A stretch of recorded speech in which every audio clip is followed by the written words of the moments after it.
le gouvernement américain a interdit aux ressortissants de 12 pays l'entrée aux États-Unis pour protéger le pays de terroristes étrangers, selon un document publié le mercredi 4 juin par la Maison-Blanche.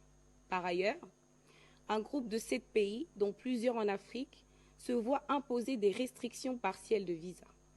Au regard des dernières mesures annoncées par les États-Unis d'Amérique, classant la République démocratique du Congo parmi les pays de la zone jaune, avec un délai de 60 jours pour corriger des faiblesses dans les systèmes de contrôle de documents ou coopération dans les procédures de retour.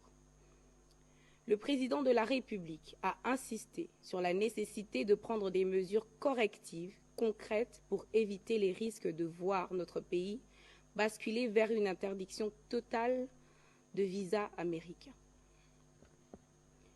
Ce qui pourra affecter naturellement les échanges universitaires, la mobilité estudiantine et le développement économique.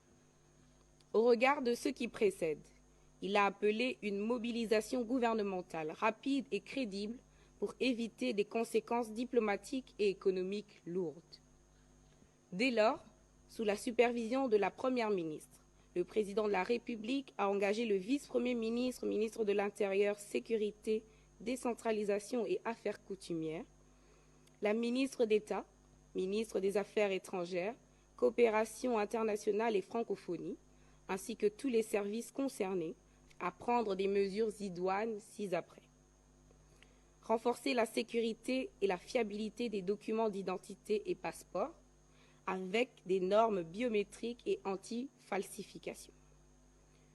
Améliorer la lutte contre la fraude au visa à travers notamment la vérification rigoureuse, les bases de données sécurisées et la coordination diplomatique.